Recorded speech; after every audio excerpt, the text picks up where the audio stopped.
If you're watching this, then I'm guessing you weren't a huge fan of gym class. I mean, if you're on the football team and can get a girlfriend, I don't know why you'd choose to eat lunch at this table. Just saying. However, if you look past your lifelong hatred for playing team sports and physical exertion in general, you might find a few things that could actually help your writing. That's right, the jocks and the world of exercise and athletics in general has a few important concepts that, when applied to writing, will really allow you to make some gains. On a side note, if you've been wondering why there's been less uploads on this channel lately, and also why there's crutches in the shot, then stick around. I have a fun story to share with you later on. It's kind of a little bit ironic that we're talking about exercise today, but I digress. I admit that the concept of this video is a little bit out of left field, but I'm going to swing for the fences and work out some exercise concepts that apply to writing. The first exercise concept that applies to writing is warming up. It is generally advisable before engaging in some kind of physical activity that you do some form of warm-up.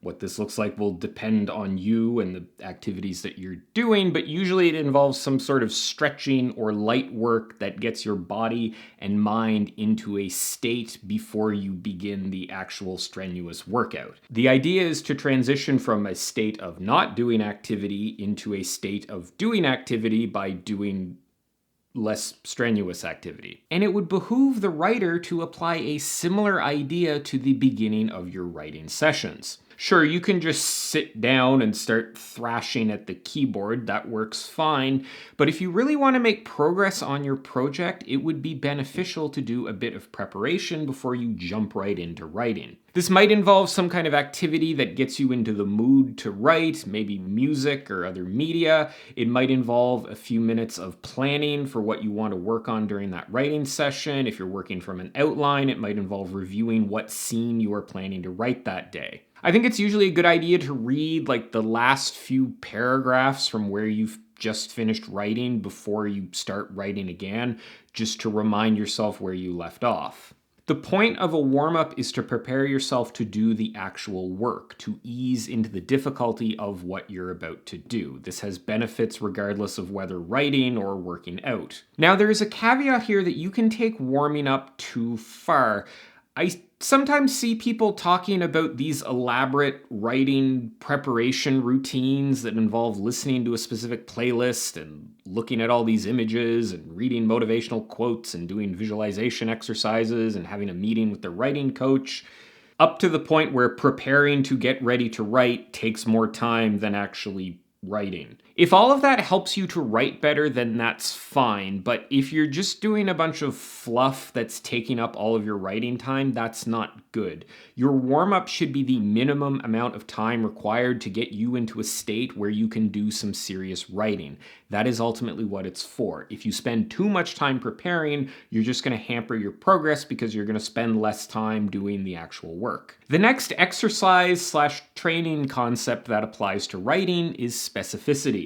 Specificity. That's really hard to say. It has long been understood that if you want to get better at a particular sport, then your training should involve that sport as much as possible. Your training should be specific to what it is you're training for. If you want to get better at a specific thing, the closer your training is to that specific thing, then usually the better you'll get at that specific thing. If you want to get better at soccer, then most of your training should probably involve soccer stuff. There's arguments for variety and bringing up weak points with specific training, but at the end of the day, sport-specific training is best for getting better at a specific sport, as outlandish as that sounds. The same concept applies to writing with the same caveats. Whatever aspect of writing you want to get good at is what you should be spending most of your time on, and you should be as specific as possible. If you want to write novels, then you should be practicing writing novels. If you want to understand mysteries, then you should be reading and writing mysteries. If you want to write better dialogue, then you should be practicing writing dialogue. Spend as much time writing the stuff that you want to get better at writing. Now, there is a caveat here, just like in exercise, variety in writing practice does bring some benefits. Variety gives you exposure to new ideas and allows for more focus on your weak points. If you're a fantasy author, but you want to write a better romance arc, then yeah, spending some time either reading or writing in the romance genre might be beneficial. It will allow you to focus specifically on a weak point. Variety is also really important in writing because a lot of the innovation that happens in writing is from pulling disparate genres or ideas from different areas together into new and unusual ways. So exposing yourself to some variety is probably not a bad idea. Variety is also good because it can help prevent burnout. If you're always working on the same thing, that can get boring and focusing on that one thing becomes harder. Novelty and new things make the work more exciting, which can help prevent you from burning out and ensure that you stick with it. It's like how runners will sometimes do swimming because swimming taxes your cardiovascular system, which is beneficial for running, but swimming is easier on your knees, so it gives that part of your body a break. A runner should be running to get better at running, but some variety keeps things interesting and prevents excessive fatigue or burnout from doing the same thing over and over again. And the last exercise concept that applies to writing is recovery. Exercise is really about triggering adaptations. You put your body through something difficult, and then it says, holy crap, we are not capable of doing this, and this triggers your body to build bigger muscles or stronger tendons or grow an extra lung or whatever. The important part here is that these changes generally happen when you aren't actually working out. You get stronger, faster, grow more organs when you're sitting on the couch not doing anything physical. The same concept applies in writing, except writing is a mental rather than a physical process. After you finish writing and you go off and live your life, you might consciously think about your novel from time to time. You probably actually spend a lot of time thinking about it.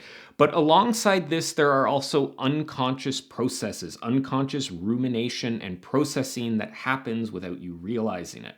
I'm not an expert in this stuff by any means, but your mind does process and catalog memories and things that you are thinking about. This is why you can spend a whole bunch of time trying to solve a problem with your story, and then later on a solution will just pop into your head randomly when you're in the shower or something. This is because your mind is always in the background working on stuff, and once it figures something out, it only then pops into your awareness. Stephen King, along with many other authors, will tell you that once you've finished a draft, you should lock it in a drawer and not look at it for 6 months. This is the reason to do that, because when you're off doing other things or even working on other writing projects, your mind is still working on the story that you've locked away in the drawer. It may not feel like it, but when you come back to that story after 6 months, you will actually have done 6 months worth of work on it. Just like you don't actually build muscle in the gym, you don't become a better writer during your actual writing, but only after your writing session has triggered these adaptations. Now, a caveat here is that too long of a break, too much recovery can be detrimental. Yes, a day away from the gym will let you recover and build a little bit of muscle, but if you take a 3-month break from the gym, you're not gonna build more muscle. You need to regularly engage in either exercise or writing, and also give some time for this processing to happen. You can help the process along by, first of all, taking breaks when you need to, but also adding activities into your life that allow your mind some time and space to ponder and ruminate on your writing.